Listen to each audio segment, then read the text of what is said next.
Alexandra Beaumont blends folklore and Gothic literature into lyrical tales that captivate readers. Her latest book, Dissonance of Bird Song, takes readers into the wilds of Cornwall, where we uncover the secrets of song weaving, betrayal, and fierce determination. You'll be enchanted by the world Alexandra has created and inspired by the power of her storytelling. Don't go away. We'll be right back with the Writer's Corner live show. Imagine a world where the lines of reality blur with the fantastical. Embark on journeys from humble beginnings to the pinnacles of literary greatness. On the Writer's Corner, we delve into the lives of unique wordsmiths, known for their compelling storytelling. They are artisans who craft fantastical realms, etched in our memory long after the final page is turned. Every tale begins with a single word, a single idea. Authors create sensations that keep you on the edge of your seat. Witness how they transform setbacks into stepping stones. Use refusals to spark growth and turn rejections into catalysts for new inspiration. Witness the diversity in writing as it gives birth to a vast array of genres, from drama to mystery to children's stories, fantasy, and reality. Join us as we uncover sources of inspiration and the magic that defines the author's craft. Find out how authors breathe life into their characters and meticulously craft narratives and plots that captivate readers. Get a sneak peek into upcoming works and join us as we celebrate literary greatness, only on the Writer's Corner. We don't just celebrate best-selling Amazon and New York Times authors, but also indie authors. Join us on the journey from the birth of a tale to the creation of a masterpiece, only on the Writer's Corner live show. Stay tuned. If you have just joined us, welcome to the Writer's Corner live show. If you're not yet following us on our social media channels, please do so, because that way you'll get notified the next time we go live. If you haven't met me yet, I'm Bridgetti Lim Banda from Cape Town in South Africa. And in today's show, we're going to be talking to Alexandra Beaumont. Our live stream is made possible by Creative Edge, StreamYard, and BeLive Media. But before we ask Alexandra to come and join us on the show, I first want to say hello to my friend and co-host, Mary Elizabeth Jackson. And if you haven't met Mary yet, she's a multiple #1 Amazon best-selling author and also a certified special needs and disabilities advocate. She's determined to empower underrepresented voices through her writing and advocacy, and has been done so for a number of years. Mary is also a speaker, educator, ghostwriter, and songwriter. Mary, how are you today? I am absolutely wonderful and excited about our guest today. And she is someone that we haven't met before. So she's going to be someone we get to share with our audience. And I'm excited about that. And I want to say hi to somebody who's watching us on Instagram, is Shauna. So we love all our friends and fans and newbies that we get to see every week watching us and getting to see the new authors that we bring on. So it's exciting, isn't it? Absolutely, and we're celebrating the 6th year of doing the Writers Corner live show together. Yes, that's something called that, writer something, yeah. Right? Yeah. And every week I keep saying, we never, ever, ever get bored, because every author's journey is so different and always exciting, always interesting. And Alexandra is no exception. She is a British fantasy novelist with a degree in English literature and creative writing, and she specializes in Gothic and folkloric literature. She crafts lyrical, immersive tales that intertwine myth, magic, and mystery. She's passionate about folklore and wilds of the UK. She's also an accomplished musician. Her latest release, Dissonance, I got that right, Dissonance of Bird Song, is praised for its visceral word building and enthralling storytelling. So let's get her to join us, shall we? Yes.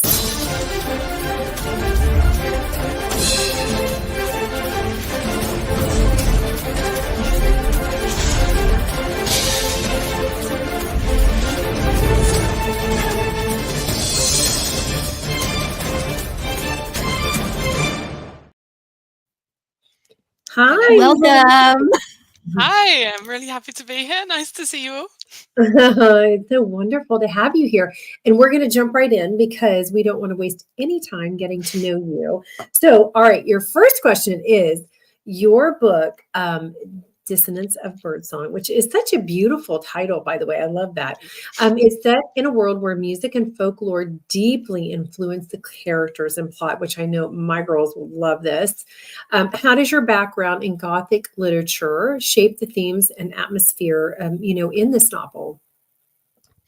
Yeah, so I mean, Gothic literature it has so much of a sort of powerful nature element to it. And with that, we're talking about things like sort of Heathcliff on the moors and that kind of Gothic, not so much vampires, but more the sort of Gothic of atmosphere and landscape and that sort of thing. And so what I wanted to really do with Dissonance of Bird Song is bring that into this folkloric fantasy setting, because in folklore and folk horror, landscape has almost a character of its own anyway. And so I just wanted to take those Gothic ideas and bring it into this world where the land of Cornwall, which is this really sort of wild, stormy sort of cliff top area of the UK, is it just felt so perfect to bring that nature into it, really. Wonderful. Oh my goodness. Now, Eseld, I think I said that correctly, right? Yeah, yeah. Your protagonist embarks on a quest filled with challenges and personal sacrifice.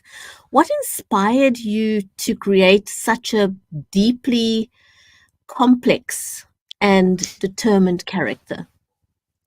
So I think this is something that's really going to resonate with Mary, actually, and hopefully with a lot of readers as well. So I wrote Dissonance of Bird Song while I was going through a diagnosis of chronic sinusitis, which, for those who don't know, it can affect your breathing. It sort of makes everything quite tight around your face, and it can make it quite hard to do things that you feel strong enough to do, but when you do them, it has sort of respiratory issues for you. And so I wrote it to kind of, for many reasons, but one of them was coming to terms with what that meant. And so I wanted to write a protagonist who was going through a kind of similar journey, because for readers who pick this up, you'll see that Eseld has quite a journey where she is trying to fight for who she is, even though she's struggling with some of these symptoms, which obviously in ancient Cornwall, they wouldn't have known the term chronic sinusitis, but I wrote her with a lot of the similar symptoms to which I was going through at the time. And so really it's a story of finding who you are, fighting for who you are and who you want to be despite adversity. And I think that's just something that resonates with a lot of different people for various reasons, not just to do with sort of chronic sinus issues, but I just think it's a really powerful story of trying to fight for who you want to be, really. That's very powerful. And when you can write from a space of an experience that you've had, and a lot of authors are able to do that, it makes the story just so much more believable than somebody who just went and did research about it, right? So that's very helpful. Yeah. And I love that you did that. I'm not sure that we've interviewed somebody, Bridgetti, before that has had that kind of an ailment, if you want to call it. I know I struggle with it, but would you agree, Bridgetti? I don't think we have. I think so. No. That's awesome. Yeah. So Cornwall plays a significant role in the novel's setting. And what draws you to this particular landscape, which is a great question, isn't it? And how does its history and folklore enhance the narrative of your story? And I think all of us have a place that like really just calls to us. So is this a place that's like just really called to you? Yeah, absolutely. So my mum lived in Cornwall for a bit as a child, and so she grew up with a lot of the stories of the land. And so when I was growing up, she told me a lot of those stories as well. And so that was always something that was really sort of resonated with me anyway. And Cornwall is this wonderfully wild place where there's lots of these sort of cliff tops that are sort of wave beaten, and there's lots of nature. It's very wild, and you can feel like you get lost in Cornwall. Like there's moors that have mist rolling over them, and fog and mist is a really powerful part of Dissonance of Bird Song as well, where basically birds have mist within their lungs, and they exhale it, into the lungs of humans, and that helps the humans survive the harsh winters. But the mist is running out. So really this was kind of tapping into that sort of nature, that raw nature vibe as well. And so where the sort of Cornish folklore really comes in that is the bird folklore is really important in Cornish culture. There's quite a lot of stories about sort of how birds carry the souls of dead sailors and things like that, or King Arthur, it's believed, when he died, didn't die fully, but was reincarnated in a Cornish crow, a chough. And so there's this really sense of like humans and birds having a sort of symbiosis where they're tethered together, and that's the folklore that really underpins a lot of Dissonance of Bird Song. Wow, I want to go. Right? Fascinating. Me too, right? Yeah. I want to live there. Yes. Oh my goodness. Wow. That is absolutely amazing. Now, in a world where song and stories hold immense power, how do you weave musical elements into the fabric of the plot, and what significance do they hold for your characters? So songs, again, this is going to appeal to Mary as a songwriter. So songs held a really powerful part of Dissonance of Bird Song. And that's because most of the people, so when I talked about the people inhaling the mist from the birds into their lungs, most of them use it for flames, like to have fire or have healing over the winter and that sort of thing. Eseld, the protagonist, uses it as song charms, so she can use it to mold people to her will or try and fix situations that she faces. But obviously that's a limited resource as the mist is starting to run out. But she does that through song, and so I use Cornish folk songs in the book to represent that, and sort of other folk songs as well. And so I really wanted it to be sort of bound together, because I'd never seen a book that had really sort of pulled songs in quite in this way. And music is so important to me because I'm a classically trained cellist. So I just wanted all the things I love to be in one place. Oh my gosh, that is so beautiful. And I was just thinking that, Bridgetti, I was thinking that we've not heard a story like this that pulled the elements in the way that they've done so creatively and beautifully. And wow, you're amazing. Okay, I am definitely getting this book for my girls. They are definitely going to want to read. Just your creativeness is it's so beautiful. I'm so glad that you've written and sharing this with all of us. In your book draws comparisons to work like Sister Song and Uprooted. And what unique elements do you bring to the table that set the Dissonance of Birdsong apart from other folklore fantasy novels? And I know when we're pitching a book, we have to have that in our pitch, right? What sets it apart and makes it go, okay, you want to buy this book, you want to read this book, or you want to, publish this book? Yeah, I mean, I think there's a lot of things going on in the sort of setup of Dissonance of Birdsong. I think we've talked about the sort of magic of the songs and the sort of chronic sinusitis sort of backdrop to it, really. Those things I think are sort of, you don't see a lot of those in fantasy books before, but I think one of the things that I really loved about the opening, if I do say so myself, that sounded really arrogant. One of the things I love about the sort of opening of Dissonance is that there's a lot of choice in the story, and choice is a really powerful part of it going throughout. And really, Eseld's choice right in the early chapters is, does she accept a curse in order to save her sister, or does she save herself and leave her sister for dead? So on top of all of the things that we've already talked about, there's then this real sort of thrum of pulse and energy and choice that goes throughout the book. And that, it's like readers have said to me, it's just sort of electric as she has to keep sort of revisiting choices throughout the book. And I think that's quite powerful as well, particularly in the sort of chronic illness backdrop. You always have to be making choices about quite what you can do. Absolutely. I think Mary and I can both relate to that too. Yes. Alexandra, now folklore often reflects cultural fears, hopes, and lessons. How do you incorporate those elements into your storytelling? And what is it that you hope readers would take away from it?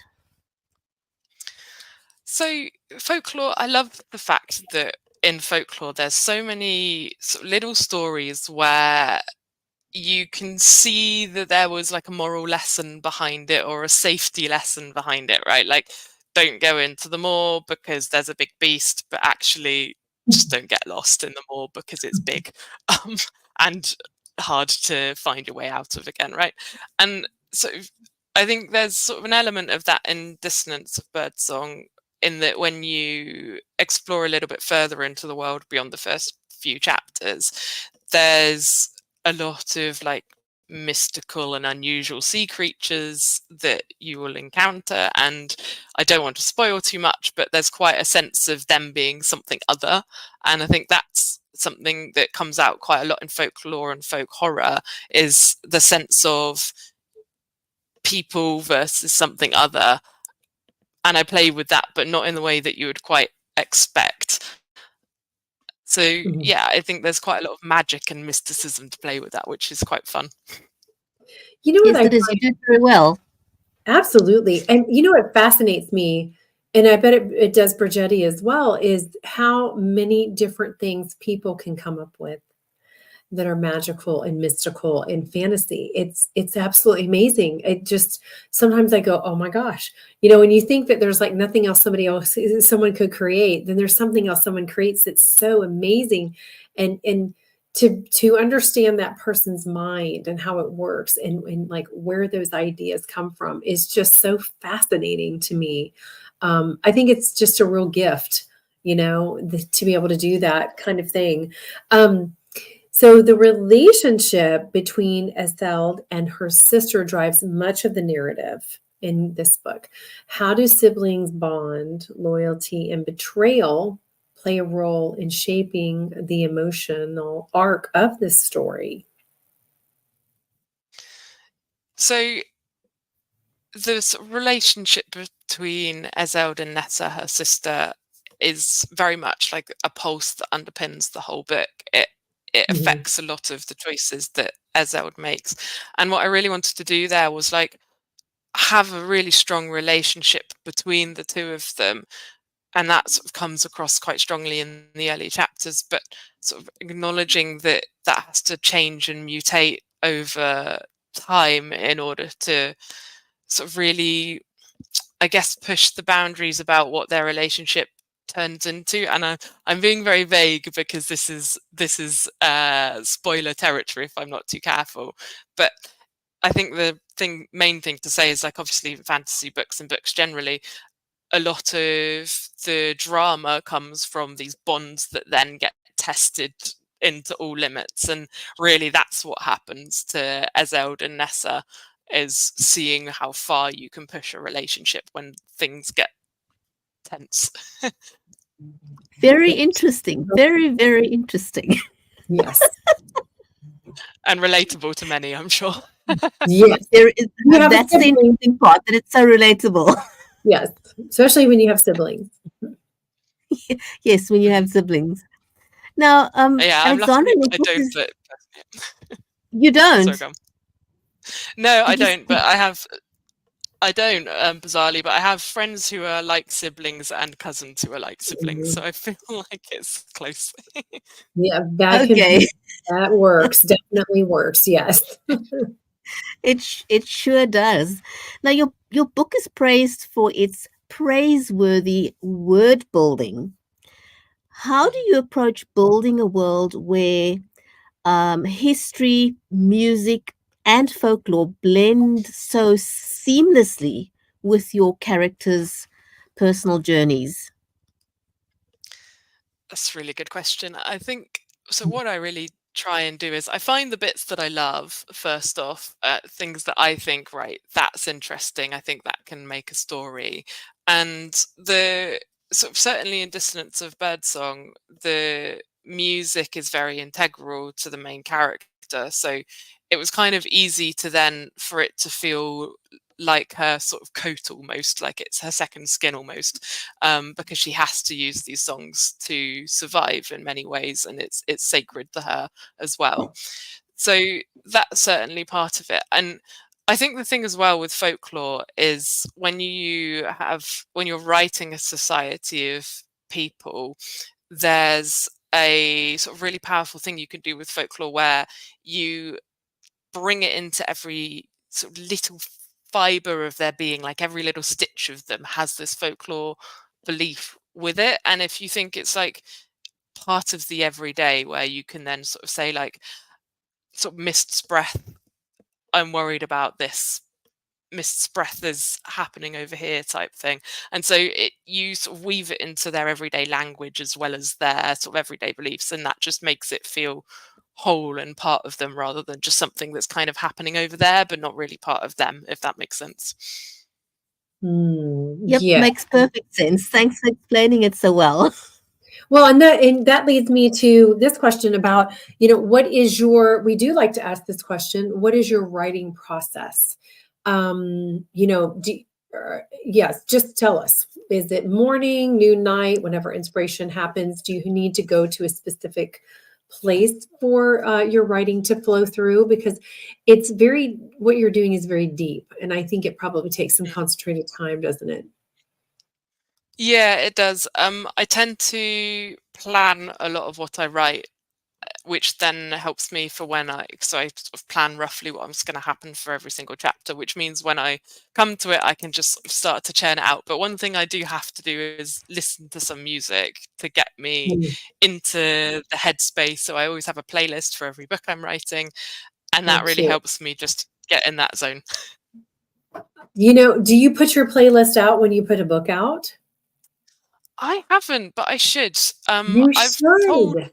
yeah, I've put a little bit of sort of songs out on social media and things before, but I actually have something which I can't fully spoil it yet, but I have something in the fire here where me and a podcast that I've worked with are going to do something very musical related to Dissonance of Bird Song soon. So there will be something very formal coming out on that. That'll be great. Yes, because a lot of, like my girls are young adults, they have playlists for everything. Like they'll make playlists and send it to me. It's like for studying, driving, So yes, I think you definitely need to do one for that, for each book. Yeah. Oh my goodness. Alexandra, we are Yes. almost out of time, but before we completely run out, can you show us your book and tell us a bit about the cover? Yes.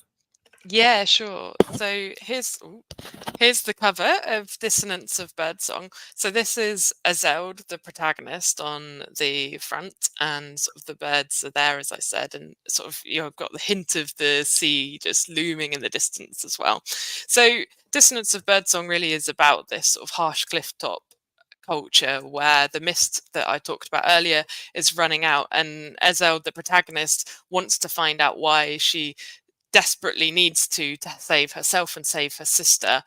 But when they run out of mist, if they make it too obvious, they get sent to the picking pits, which is a mine where all of the mist guzzlers who've run out of mist go. And so the backdrop to this story is really Eseld trying to avoid her and her sister staying in the picking pits for the rest of their lives. And it's such a beautiful cover. I was very, very lucky with that. It is beautiful.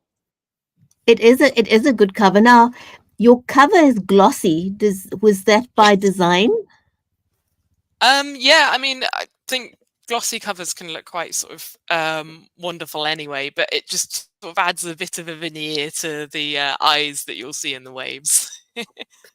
Ah, It's quite beautiful. powerful. It's all of it. It's all creative, every bit of it, and it's so cool to like use your creative talents to be able to add those little teeny details. One of my daughters is an artist, and I know like she's like that, extremely detail oriented, and so I always have to look because there's always something I find that I go, oh, that was so cool, you did that. I'm certainly not an artist, but a wonderful illustrator called Carry On House did the cover, and yeah, they took my sort of suggestions and perfected it really. I always say to authors, I'm always fascinated by the talent that they possess, because they literally have to translate something that's in your head that they can't get inside your head, but they have to translate your thoughts into an image. It's a talent. It's a real talent to be able to do that. Yes. But I think for the author, it's such a wow to have what's up here, not only when it comes out on the paper, but then have an illustrator be able to draw what's up in your head is just, there's magic in there. Yeah, I'm always so envious, and I'm sure like your daughters, as you say, with like the tiny little details, you just look back again and you see something else, and the fact that you can do that is just always, as you say, it's enchanting in its own way, isn't it? Very much, yes. It was so nice to have you on our show. Oh my gosh, we're going to have was. Yes. And we're just about out of time, but one more question for you. Why did you decide on having a publicist? Not all authors have a publicist. Why did you decide on one, and what do you get out of that? So I find it really useful. It's courtesy of my publisher, Bridgetti Press, who set us up with the publicist. But to be honest, it's been absolutely wonderful. Getting interviews and word of mouth out there is a big part of being an author. You can't just be tweeting eternally or Xing eternally, as it is now, about your book. It has to come through other people as well, right? So yeah. Absolutely. I always say it's like, walking into a courtroom with an attorney versus walking there, all by yourself. Yeah. It really does make a huge difference in your marketing arsenal, for sure, as an author. Oh my goodness. Yeah. Thank you so much. It was wonderful having you on our show. And we definitely, what's next for you? Are you writing? When is your next book due? So we're tinkering with the final dates, but I'm aiming for some stuff to come out next year. I am writing the Dissonance of Bird Song sequel, and I also have another series which I'm finishing next year with a novella, which is the sequel to my first book, Testament of the Stars, which is about Tudor astrology setting, but in a sort of fantasy world where people drink the blood of the stars and can hear their thoughts. So that's I'm finishing off that series and then really going down into writing more and more Dissonance of Bird Song sequel book stuff, because that's the world I love a lot. Well, we'll have to be back again. Yeah, I would love to come back again. This has been wonderful. Thank you both. Oh, thank you so Alexandra, much. Thank you so much for joining us on the Writers' Corner live show. It's been an absolute pleasure to have you join us. And to our amazing audience, if you enjoyed today's conversation, don't forget to like, share, and subscribe. And that way you won't miss out on any future interviews with amazing authors like Alexandra Beaumont. So until next time, keep exploring new worlds, stay inspired, and remember, every great story begins with a spark of imagination. That's right. Thank you for joining us on the Writers' Corner live show. 30 minutes of insightful author conversations with some of the biggest names in the industry, including award-winning authors and international indie sensations. Join us on the next episode of the Writers' Corner live show.